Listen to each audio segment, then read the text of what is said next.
हामीले अस्ति network diagram बनाउन सुरु गऱ्यौँ है, डमीसम्मको युज गर्न सिकाए जस्तो लाग्छ मलाई। त्यहाँसम्मै हो है। एउटा मैले होमवर्क ट्राई गर्नुहोस् भनेर दिएको थिएँ नि, साथीहरूले स्टार्ट गर्नुभयो? त्यसको ट्राई गर्नुभयो? Sunday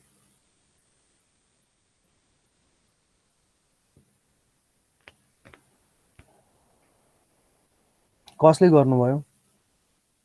anyone?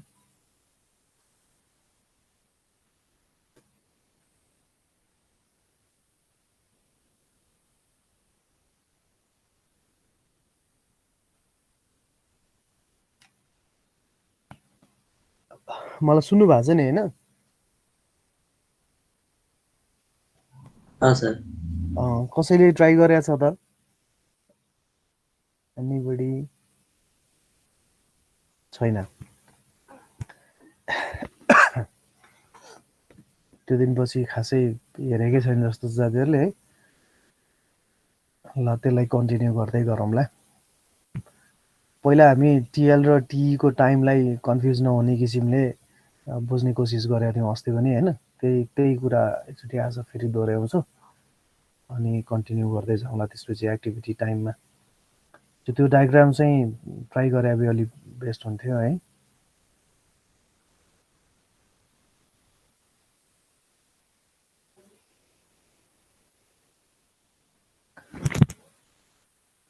तर हामी अस्ति सन्डे यो इभेन्ट टाइमसम्मको कुराहरू गर्दै थियौँ होइन।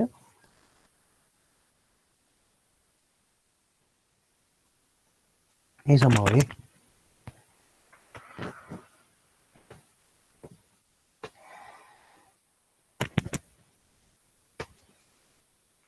यहीँसम्म हो होइन?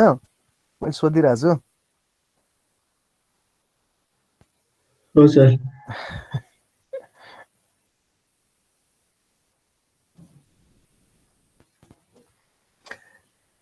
सो अब फरवर्ड पास र ब्याकवर्ड पासको दुईवटा कुरा गरेर हामीले के गर्न पर्यो भन्दाखेरि इभेन्ट टाइमहरू निकाल्नु सक्छौँ है। कुनै पनि इभेन्ट चाहिँ कहिले घट्छ छिटोमा र कहिले घट्छ ढिलोमा भन्ने कुराको लागि चाहिँ इभेन्ट टाइम क्यालकुलेट गर्नुपर्ने हो।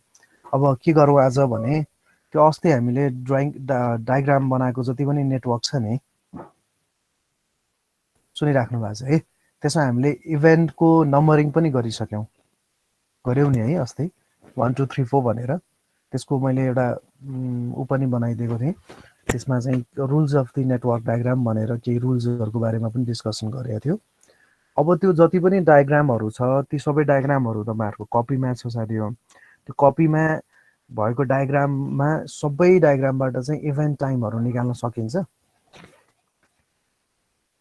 ती सबै डायग्राममा चाहिँ ड्युरेसन राखेर इभेन्ट टाइमहरू निकाल्न सकिन्छ। यस सर। एउटा कोसिस के गरौँ भने त्यो सबै डायग्रामहरूमा चाहिँ इभेन्टको त्यो हरेक एक्टिभिटिजको चाहिँ ड्युरेसनहरू राखौँ र त्यसैबाट चाहिँ इभेन्टको टाइम चाहिँ निकालौँ न है। त्यहाँ हामीले कहाँबाट गरेका थियौँ भने यो हरेकमा चाहिँ गरेका थियौँ है। यसो अनि कुन चाहिँ एउटा चाहिँ डेमोन्स्ट्रेसन गरेको कुन चाहिँ याद छ? कुन चाहिँ एउटाको चाहिँ डेमोन्स्ट्रेसन गरेका थियौँ नि हामीले इभेन्ट टाइम यति यसरी निकाल्ने हो भनेर?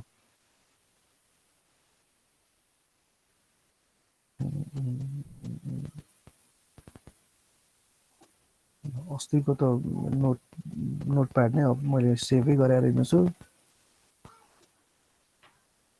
यसो गरौँ न, यो डायग्राम पनि बनाइसकेको छ होइन।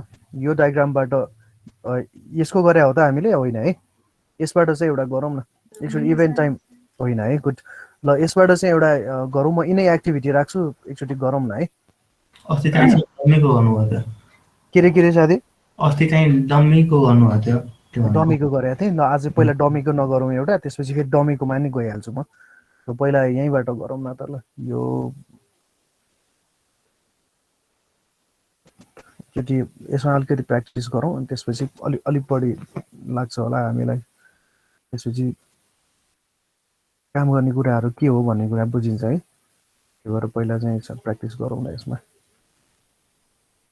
यसलाई डेजमा राखेँ मैले है ड्युरेसनको। यो अनुसारले चाहिँ यसमा तिर्नु छ साथीहरूले। यसबाट चाहिँ इभेन्ट टाइमहरू निकाल्नुहोस् त 1 देखि 9 सम्मको इभेन्टको आफ्नो कपीमा गर्नुहोस् अनि त्यसपछि च्याट बक्समा राख्नुहोस् त। प्र्याक्टिस त गर्नु पऱ्यो त। म त अस्तिको डायग्राम पनि बनाउनु भयो होला भनेको। ल एकछिन यसमा प्र्याक्टिस गर्नुहोस् न।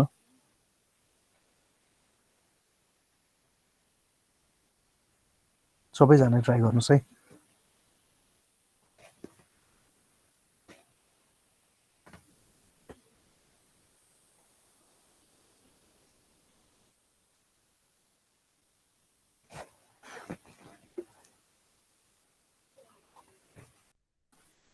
सबै इभेन्टको होइन 13 डेज चाहिँ टोटल प्रोजेक्ट पिरियड आयो होला होइन।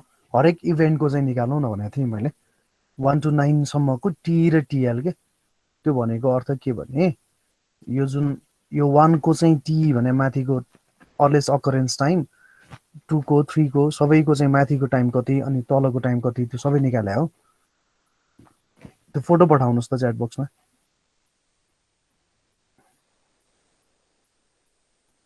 सबैले 13 डेज मात्रै राख्नुभयो। सुदीपले क्रिटिकल पाथ पनि 1369बाट जान्छ भनेर भन्नुभयो। मैले चाहिँ त्यो सबै खोजेको के 1 देखि 9 सम्मको इभेन्टको टाइम नै खोजेको टी र टिएल। जस्तै टी निकाल्दाखेरि हामी के गर्छौँ, फरवर्ड पास गर्छौँ टेकिङ ग्रेटर भ्याल्यु, अनि टिएल निकाल्दाखेरि ब्याकवर्ड पास गर्छौँ टेकिङ स्मलर भ्याल्यु होइन। त्यो नै हेर्न खोजेको तपाईँहरूको।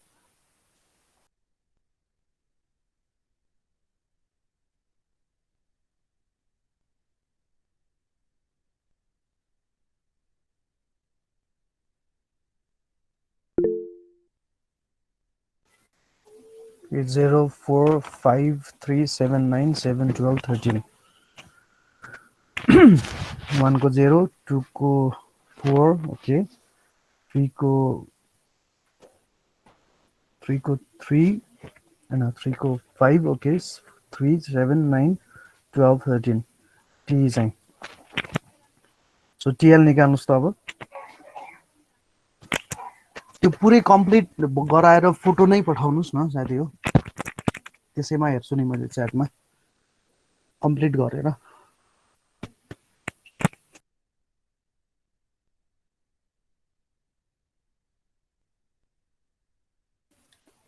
सो टिएल चाहिँ इभेन्ट 9 को 13 देन 12 11 9 10 7 5 7 0 ओके। ल त्यस्तै गरी अर्को एउटा पनि गर्नुहोस् त। डमी भएको एउटा ट्राई गरौँ।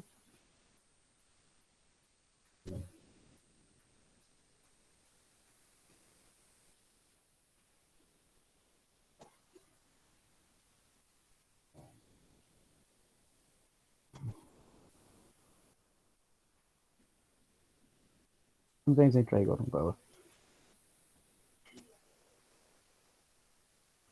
80 यो 38 वाला गरौँ।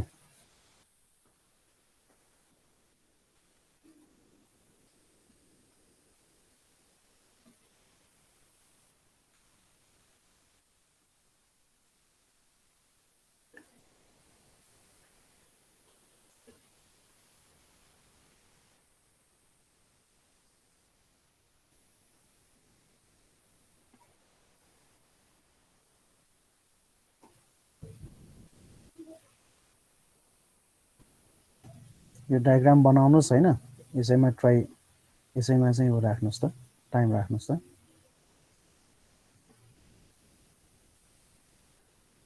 ABCDEFGH आइजेके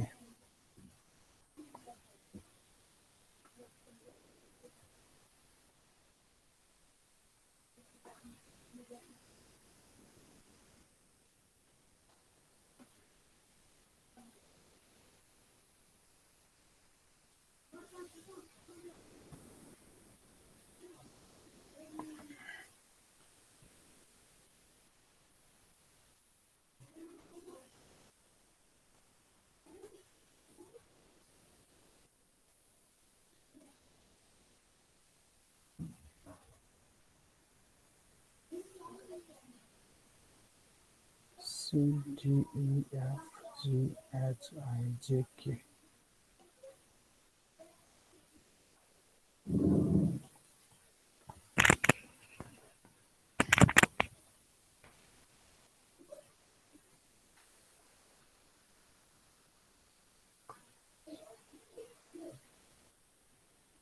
यो एदेखि केसम्मको ड्युरेसन यो डेजमा राख्नुहोस् त अनि त्यसपछि यो डायग्रामलाई प्लट गरेर यसको चाहिँ टाइम निकाल्नुहोस् त अलिक टोटल देखाउनुहोस् न है पुरै त्यो पिक्चर बनाएर चित्र बनाएर त्यसैमा चाहिँ क्याल्कुलेट गरेर देखाउनुहोस् न त्यसरी त्यो टी र टिएल भनेर टाइप नगर्नुहोस् न है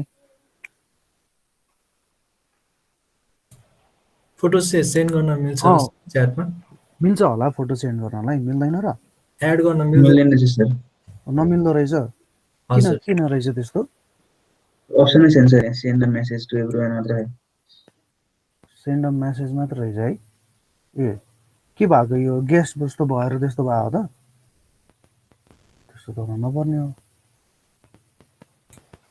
मिटमा मिल्दैन होला सर हो ल त्यसो भए इमेल चाहिँ गरौँ न त इमेलबाटै म डाउनलोड गर्छु नि त नभए अरू के गरौँ तपाईँ एमएस प्रोजेक्ट के टिममा जानु पऱ्यो फेरि नभए है एमएस टिममा पेस्ट गरे नि हुन्छ म यताबाट एमएस टिम पनि खोल्न सक्छु नि त इमेल गर्नुभन्दा ल त्यो गरेर हेरौँ न एकचोटि यसमा अलिकति बानी पार्न खोजेको क्या मैले अनि एउटा दुईवटा नेटवर्क डायग्राम आज पनि प्र्याक्टिस गरौँ अनि भोलि चाहिँ एक्टिभिटी टाइम र त्यसमा चाहिँ क्याल्कुलेट गर्न अगाडि बढाउँला भनेको कि इभेन्ट टाइममा अलिकति क्ल्यारिफिकेसन भयो भने मोर क्ल्यारिटी आउँछ होइन नेटवर्क डायग्रामको चाहिँ बेसिक कन्सेप्टमै त्यसपछि एक्टिभिटी टाइम निकाल्नलाई सजिलो पनि हुन्छ कि यसो गर्छु नि त म एमएस टिमको चाहिँ च्याट बक्स हुन्छ नि त्यहाँको च्याट गरेर हेर्छु नि त है त सबभन्दा राम्रो ल यहाँबाट यता सेन्ड गर्नु अनि यताबाट यता प्रेजेन्ट गर्छु मैले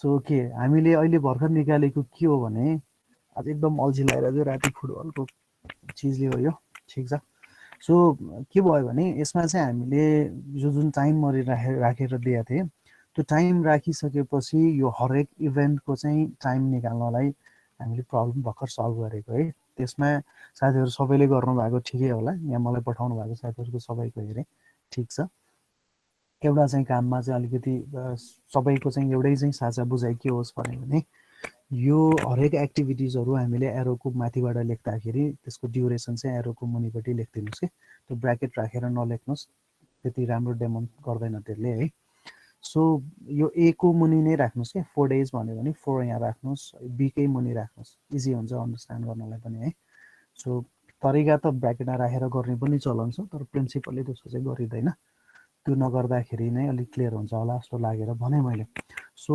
इनिसियल टाइमबाट फाइनल इभेन्ट टाइमसम्म पुग्नको लागि अर्लिएस्ट छिटोमा कहिलेसम्म पुग्न सकिन्छ भन्ने कुराको लागि हामीले के गर्नु पर्यो त भन्दा लेफ्टबाट राइटतिर चाहिँ क्याल्कुलेसन गर्नु स्टार्ट गर्नु पर्यो जसमा चाहिँ इनिसियल इभेन्ट 1 भनेको चाहिँ छिटोमा अहिले भर्खर घट्ने भयो हुनाले यसलाई 0 राख्छौँ त्यसपछि यो 0बाट एक्टिभिटीको टाइम जोडेर यो इभेन्टको हेड इभेन्टको टाइम निकाल्छौँ त्यस्तै गरेर त्यो सबैको चाहिँ फ्रम लेफ्ट टु राइट जाने बेलामा हेड इभेन्टको टाइमहरू क्याल्कुलेट गर्दै गर्दै जाने हो भने टेल इभेन्टको चाहिँ टाइम क्याल्कुलेट गर्ने क्रममा चाहिँ अब यो 11th नम्बरको इभेन्टको चाहिँ टाइमिङ आइसकेपछि जस्तै यसैमा चाहिँ हेर्दै जाँदाखेरि यो 0 भयो 0 + 4 गर्दाखेरि 2 नम्बरको इभेन्टमा 4 आउने भयो 4 + C को चाहिँ टाइम जोड्नु पर्यो 8 हुन्छ होइन त्यसै गरी यताबाट चाहिँ बी को टाइमिङ जोड्दाखेरि 2 मा चाहिँ डी को टाइमिङ जोड्दाखेरि चाहिँ 4 त्यसै गरी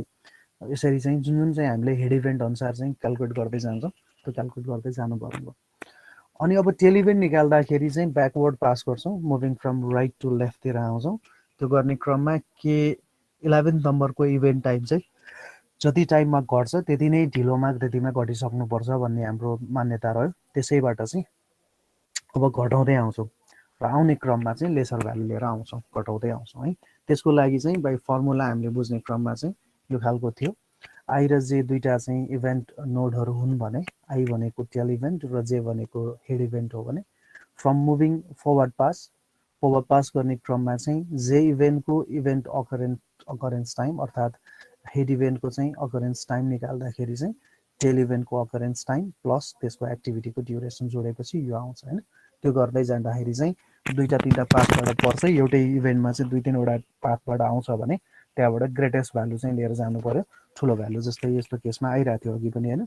यहाँ आउने क्रममा चाहिँ एउटा पाथ यताबाट नि आउँथ्यो, एउटा पाथ यताबाट नि आउँथ्यो, यो दुईवटाबाट पाथबाट आएको मध्येको ठुलो भ्यालु लिनु पर्यो। त्यसै गरी यहाँ आउने क्रममा पनि यो इभेन्टमा पनि यो पाथबाट एउटा भ्यालु आउँथ्यो, यो पाथबाट एउटा भ्यालु आउँथ्यो, त्यसको ठुलो लिने। त्यस्तै 9 नम्बरमा पनि यो पाथ प्रयोग भएर आउने एउटा भ्यालु आउँथ्यो, यताबाट आउने अर्को भ्यालु हुन्थ्यो होइन।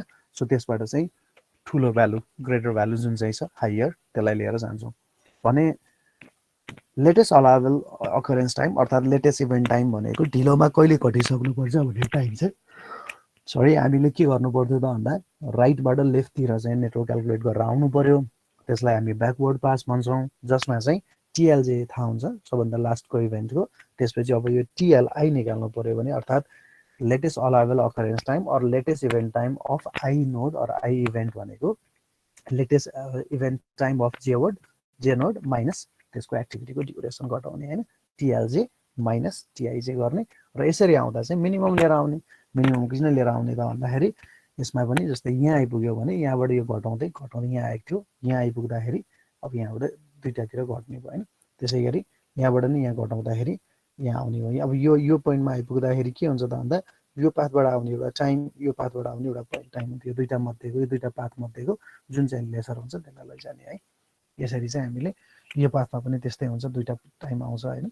त्यस्तोलाई चाहिँ हामीले लिने। यसमा पनि यताबाट आउने एउटा टाइम हुन्छ नि यताबाट आउने एउटा टाइम हुन्छ, त्यो गर्ने। र डमीमा चाहिँ जहिले के गर्नु पर्यो, डमीले चाहिँ रिलेसनसिप मात्रै देखाउने, no passage of the time भएको कारणले गर्दा ट्रान्सफर गर्नुपर्ने भयो होइन। 2 नम्बरको इभेन्टको टाइम चाहिँ 5 नम्बरमा पनि इभेन्टमा ट्रान्सफर हुन्छ भने फर्केर आउने बेलामा टिएलको भ्यालु पनि ट्रान्सफर गर्नु पर्यो। किन भन्दा डमीले रिलेसनसिप मात्रै देखाएको, त्यसको रिलेसनसिपलाई चाहिँ हामीले डिस्टर्ब गर्नु भएन, त्यही कारणले इभेन्ट टाइमलाई चाहिँ हामीले क्यारी गर्नु पर्यो। सो यसरी चाहिँ इभेन्ट टाइमहरू क्यालकुलेट गर्छौँ भन्ने कुराहरू हामीले हेऱ्यौँ। अब एकचोटि एउटा प्र्याक्टिस गरौँ साथीहरू नेटवर्क डायग्रामलाई। मैले के सोचेको थिएँ, यो प्र्याक्टिस गर्नु होला तपाईँहरूले भने सोचेको थिएँ, गर्नुभएको रहन्छ। त्यसो भनेर मैले छोडिदिएँ नि त तपाईँहरूलाई। ल अब यसको डायग्राम बनाउनुहोस् त, लेट्स सी। र फेरि त्यही एमएस टिमकैमा च्याट बक्समा हाल्नुहोस्। कन्फ्युजन छ भने please consult me, you can ask me है। 10वटा एक्टिभिटी छ, 10वटा एक्टिभिटीमा भएको चाहिँ एक्टिभिटीहरूलाई चाहिँ हामीले डायग्राम बनाउनु पर्यो, नेटवर्क डायग्राम। र यो चाहिँ फाइनलमा आएको क्वेसन हो अलि अगाडिको।